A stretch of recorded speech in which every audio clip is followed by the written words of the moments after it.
आऊज़ुबिल्लाहि मिनश्शैतानिर्रजीम बिस्मिल्लाहिर्रहमानिर्रहीम रब्बि इश्रह ली सदरी वयस्सिर ली अमरी वहलुल उक़दतम मिन लिसानी यफ़क़हू क़ौली रब्बि ज़िदनी इल्मा रब्बि यस्सिर वला तुअस्सिर वतम्मिम बिल खैर। आज जो हम पैटर्न पढ़ने वाले हैं बिस्मिल्लाह, उसका नाम है फ़अल। हमने पढ़ा था फ़अल जिसमें ऐन के साथ अलिफ नहीं था, फ़अल है ना, फ़अल। अब हम पढ़ें फ़अल और इसके दिमाग में रखिएगा, उसको ध्यान में रखिएगा। इसके बाद जो हम पढ़ेंगे वो होगा फ़ी आला।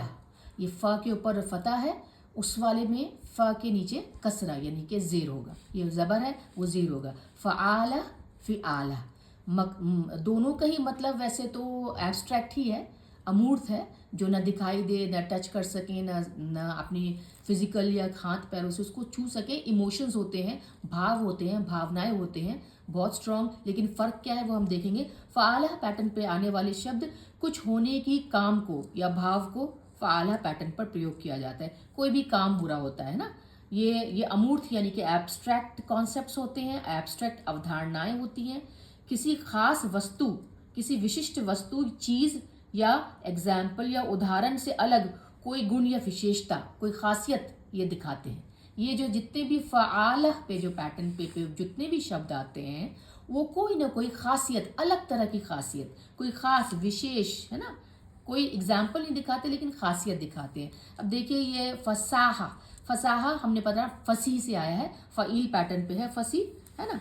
तो इसका मतलब क्या होता है, जो अच्छा भाषण देने वाला हो, सुवक्ता हो, है ना, साफ बोलने वाला हो, साफ साफ सीधा बोलने वाला हो। फ़ाइल पैटर्न पे हमेशा रहने वाली क्वालिटी है ना।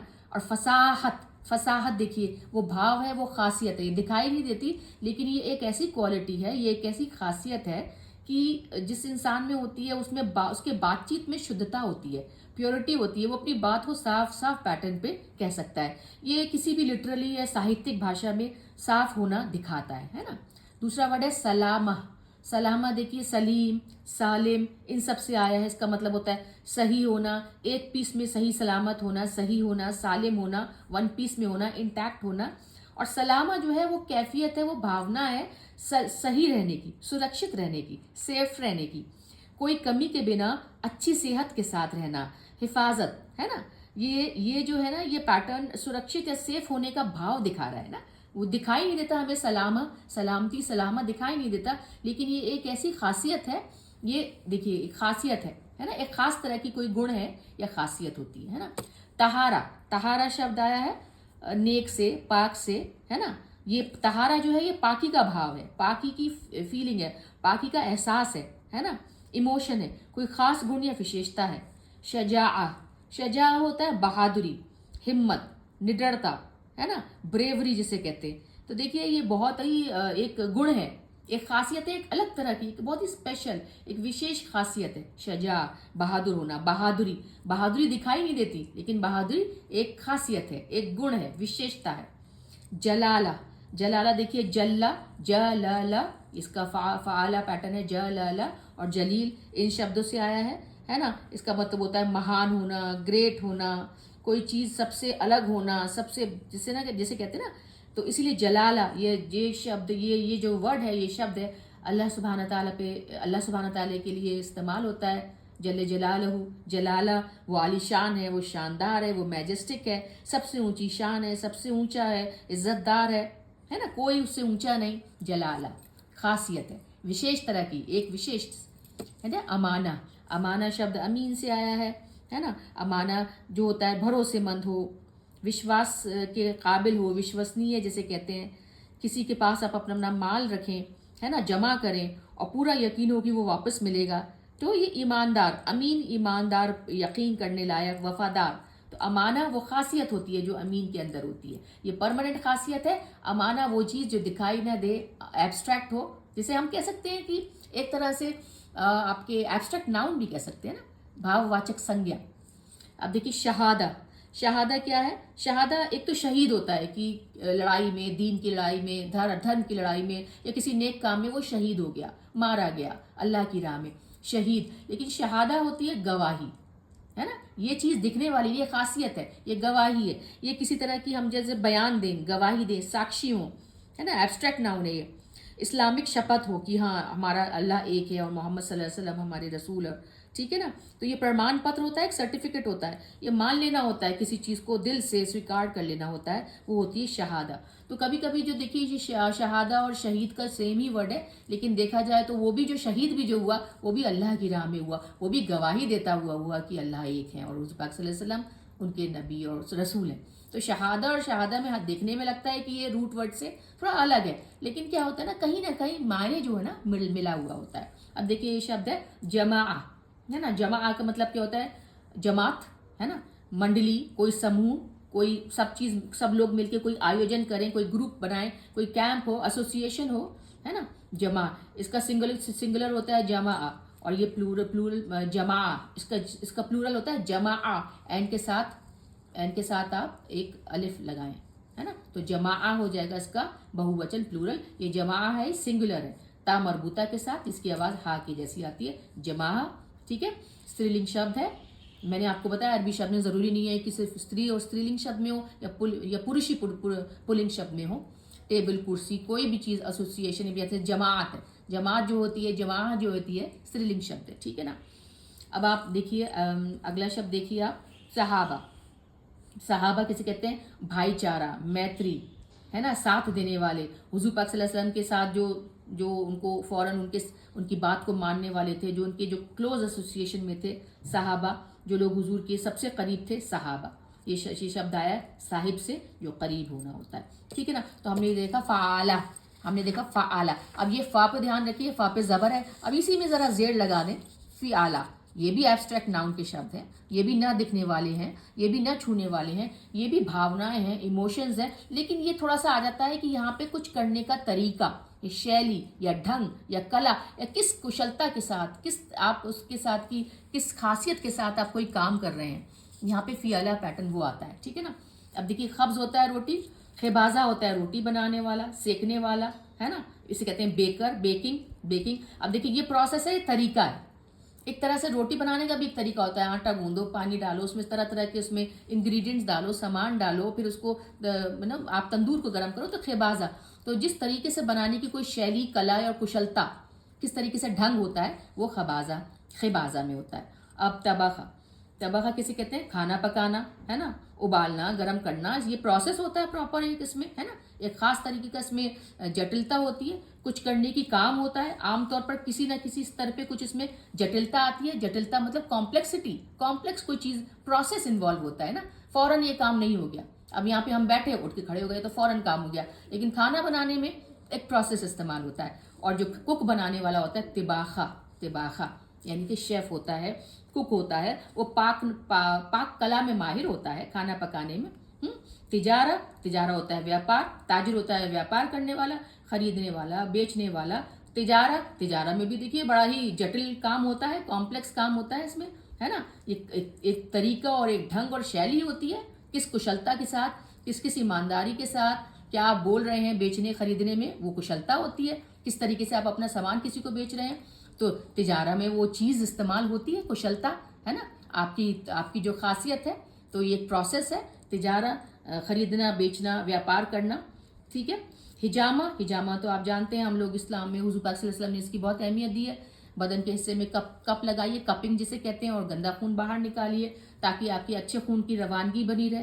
तो ये भी एक प्रोसेस है, इसमें भी काफ़ी जटिलता और कॉम्प्लेक्स चीज़ है, ऐसा नहीं है कि फ़ौरन हो जाता है, ठीक है ना। तो इस तरह के जो फ़िआला जो जेर के साथ जो आते हैं, ये शब्द में तरीका और ढंग दिखाया जाता है, और थोड़ा सा कॉम्प्लेक्स ढंग होता है, एक प्रोसेस होता है, स्टेप 1 होता है, स्टेप 2 होता है, स्टेप 3 होता है, लेवल्स पे ये काम होते हैं। अब देखिए ये शब्द है ज़िराआ।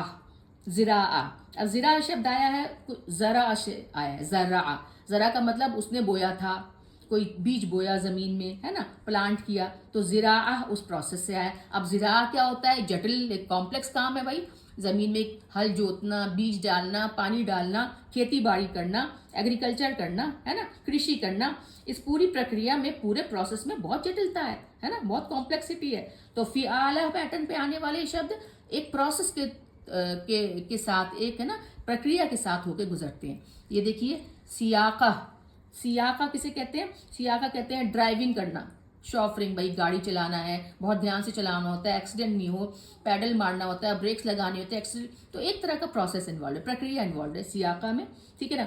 अब देखिए अगर हम कहें कि चरवाहा भी है भेड़ बकरियों का या गाय भैंसों के झुंड को, तो अच्छे से उसको रास्ता दिखा रहा होता है बड़े ही ध्यान से, ताकि वो किसी और जानवरों के उसमें फंदे में नहीं आ जाए, वो मतलब वो उनको झपट ना ले। तो ये तरीके का प्रोसेस है। किताबा, किताबा क्या होता है, लिखा पढ़ी हम जानते हैं, कतबा शब्द से लिखना, उसने लिखा। लेकिन किताबा में क्या होता है, कोई पत्र लिखना होता है, किसी आपसी आपस में एक दूसरे को खत किताब से कोई बात बतानी होती है, कुछ कहनी होती है, कुछ ड्राफ्टिंग करनी होती है, मसौदा तैयार करना पड़ता है, टाइपिंग है, बहुत तरह के इसमें काफ़ी कॉम्प्लेक्स प्रोसेस होते हैं, प्रक्रिया काम होते हैं इसमें, ठीक है। किताब किरा, किरा खुरा शब्द से आया है, जो कारी पढ़ने वाले होते हैं, अच्छे से लफ्ज बाय लफ्ज, शब्द और शब्दों और हरफों को, जबर जेर हरकतों को अच्छे से मिला के बहुत अच्छे से पढ़ने के प्रोसेस को, प्रक्रिया को किरा कहते हैं। और देखिए ये पढ़ने वाले बहुत ही इसमें उसको याद करते हैं, उस पर मश्क करते हैं, काफ़ी अभ्यास और मेहनत और प्रैक्टिस होती है अच्छी क़िराअत लाने में, ठीक है ना। स्वर के साथ, स्वर के साथ पढ़ना, थोड़ी कॉम्प्लेक्सिटी है इस काम में, है ना, वर्णन करना अच्छे से, है ना, ये सब। अब देखिए सियासत, सियासत राजनीति होती है, राजनीति तो बहुत ही जटिल काम है, ये काम करने की शैली है, सियासत में भी तरीका है, ढंग है। सियासत ऐसे थोड़ा ना कि कोई भी आपका नेता बन जाएगा, सियासत बहुत ही जटिल काम है, कॉम्प्लेक्स काम है, ठीक है ना। अब देखिए अब उसके बाद शब्द आता है आपका खियाना। खियाना किसे कहते हैं, खियाना होता है कि किसी के साथ धोखा देना, विश्वासघात करना, उसके साथ ट्रेचरी करना, उसके खिलाफ साजिश करना, उसे बहकाना, धोखा देना। ये अमानत का उल्टा भी हो सकता है ना, खयाना, कि आप किसी ने आप पे भरोसा किया और आपने उसके साथ साजिश कर दी, खयाना। तो देखिए ये एक भाव है, और खयाना करने में भी बड़ी जटिलता आती है, कॉम्प्लेक्सिटी। किसी को धोखा देने में आपको 50 तरह के झूठ बोलने पड़ते हैं, 50 तरह के फरेब दिखाने पड़ते हैं, है ना। अब ये देखिए शब्द है रिवाया। रिवायत, रिवायत से आती है भाई, कोई कहानी है, कथन है, पुराने ज़माने से कोई नैरेटिव चला आ रहा है कि हाँ कोई कहानी है, मुद्दा है, कोई विषय है, कि हाँ ये रिवायत चलती चली आ रही है कि पुराने ज़माने से रिवाया। हिदाया, हिदाया आप जानते हैं, हिदाया होता है अल्लाह जिसे हिदायत दे, इहदिना सिरातल मुस्तकीम, डायरेक्शन बताना, राह दिखाना, मार्गदर्शन देना, है ना। हदिया भी शब्द होता है इसी से, हदिया। लेकिन हदिया और हिदाया दोनों एक ही रूट वर्ड से निकले हैं, हदया से। लेकिन हिदाया का मतलब होता है मार्गदर्शन, दिखाना, और ज़्यादातर ये रूहानी सेंस में आता है कि अल्लाह हिदायत दे जिसको दीन के राह में चले। और हदिया होता है किसी को तोहफा देना, गिफ्ट देना, किसी को डोनेशन देना। लेकिन देखिए हदिया भी देने का ही काम है, जैसे हिदायत मिलती है हदिया भी मिलता ही है, तो ज़्यादा फ़र्क नहीं है। अगर इंसान प्रैक्टिस करता है शब्दों की, तो उसे कहीं ना कहीं हदिया और हिदाया में, हाँ ये बात ज़रूर है कि हिदाया एक इंसान के देने वाली चीज़ नहीं है, हदिया इंसान दे सकता है, हिदाया अल्लाह सुब्हान तआला देते हैं। देखिए ये वर्ड है ज़ियारा। ज़ियारा का मतलब होता है कहीं का दौरा करना, है ना। बहुत से लोग जाते हैं बड़ी बड़ी दरगाहों पे ज़ियारत करने, बड़े बड़े बुजुर्गान दीन की, आलिमों की ज़ियारा, है ना। मक्का शरीफ में भी हम लोग जाते हैं, हुज़ूर पाक सल्लल्लाहु अलैहि वसल्लम का रोज़ा अतहर है, वहाँ पे ज़ियारा करने जाते हैं, ना। तो वो ज़ियारा उसे कहते हैं, कुछ जगह जाने, देखने के लिए जाना। अब बड़ा काम है भाई, कॉम्प्लेक्स काम है, सफारियों पे सवारियाँ हैं, सफ़र की तैयारियाँ हैं, तो ये कॉम्प्लेक्स, इसमें थोड़ी कॉम्प्लेक्सिटी जटिलता है ना, तरीका है इसमें काम करने का। तो फ़िआल पैटर्न वो होता है, और फ़अला पैटर्न हमने आपको पीछे बताया कि फ़अला पैटर्न आपका किसी तरह का भाव और इमोशन दिखाता है, ये भी भाव और इमोशन ही एक तरह से, ज़ियारा में भी वही है। अब देखिए खिलाफा, खिलाफा का मतलब होता है उत्तराधिकारी, है ना। एक के बाद एक कोई और रूल करने वाला आ जाए, है ना, शासन करने वाला आ जाए। एक तरह का एक स्ट्रक्चर बना हुआ आता है कि एक गया तो दूसरा आया, तो ये कॉम्प्लेक्स एक तरह का तरीका है कि जब हमारे अबू बकर सिद्दीक पहले थे, फिर उसके बाद आपके तो एक तरीका रहा है ना, आपके अबू बकर सिद्दीक हैं, फिर आपके अपने उस्मान गनी, सॉरी उमर फारूक रज़ियल्लाहु अन्हु हैं, उस्मान गनी रज़ियल्लाहु अन्हु हैं, फिर अली, तो एक तरह का स्ट्रक्चर बना हुआ है, एक के बाद एक। तो खिलाफा, खिलाफा कहते हैं सक्सेशन, उत्तराधिकारी, एक के बाद एक आने वाला। और यह है बिनाया शब्द, और बिनाया का मतलब होता है कोई काम करना, है ना। एक लेवल की इसमें जटिलता देखने को मिलती है, कुछ बनाना, निर्माण करना, इमारत बनाना, है ना, कुछ किसी भी बड़ी सी चीज़ का, किसी भी चीज़ का कंस्ट्रक्शन करना। और कंस्ट्रक्शन करने में देखिए बहुत काम होते हैं, है ना, बहुत कॉम्प्लेक्सिटी आती है। तो हमने देखा अभी, ये देखिए दो पैटर्न देखे हमने, फ़आला और फ़िआला, दोनों ही वैसे एब्स्ट्रैक्ट हैं, एब्स्ट्रैक्ट नाउन है, भाववाचक संज्ञा है, दिखाई नहीं देते, छू नहीं सकते, लेकिन दोनों के जो भाव हैं दोनों का ये होता है आपका कि कुछ करने का तरीका, अमानत, फसाहत, है ना। और ये होता है आपका उसमें थोड़ा सा उसमें पैटर्न इन्वॉल्व होता है, थोड़ी सी कॉम्प्लेक्सिटी इन्वॉल्व होती है इसको करने में। अल्हम्दुलिल्लाह वस्सलातु वस्सलामु अला सय्यदना मुहम्मद रसूलुल्लाह।